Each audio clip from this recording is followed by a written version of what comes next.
Victor Moffit is an independent businessman, veteran, husband, father, and grandfather. He's an Air Force veteran who served in Vietnam and has owned his own tax service and investment business since 1973. Elected to 3 terms to the state as state representative from Coventry, Victor served on House Finance and Veteran Affairs committees.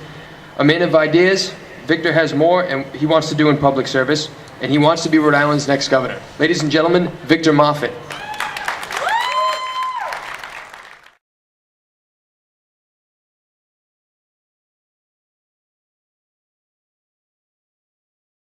Thank you all very much. Thanks for coming out today, because the most important thing is we have 1 million people in Rhode Island and we only have a handful of people here. So why don't you give yourselves a hand for coming out here, because you're the one representing the state right here.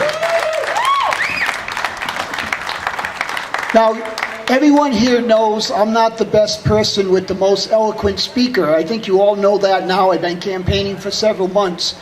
So I'm not going to be up here for very long. You've heard Bob Healy and Kevin McKenna. They're the ones with the eloquent speech. But I just want to say a couple of things. Number one, if I'm fortunate enough to be elected as your next governor, I will get together with other governors around New England and stop the federal government from pushing us around and telling us what we have to do. I don't like Obamacare. I don't like no child left behind. How about no taxpayer left behind? How about no citizen left behind? You know, what's going to happen over the next 4 years and the next 8 years in the state is really very important. And what goes on behind me is very important.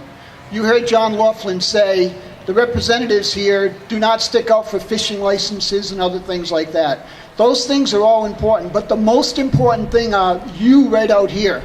This is why we run. This is why Mark Zakaria runs. This is why John Laughlin runs. We want to be your servant. We don't want you to serve us. We want to serve you. It's a little bit different. And you know, the last thing I want to say, actually one quote from Ronald Reagan, because I heard some Ronald Reagan quotes today. Man is not free unless government is limited. That's one of my favorite Ronald Reagan quotes. And lastly, I will say this. You know, when you run for political office, people say, you know, one man can't make a difference. You're up against the establishment. If you become governor, how are you going to tackle the General Assembly, the Democrat-controlled General Assembly? Well, I have a bumper sticker on my car, and it very simply says, one man can make a difference. Jesus did. Thank you very much.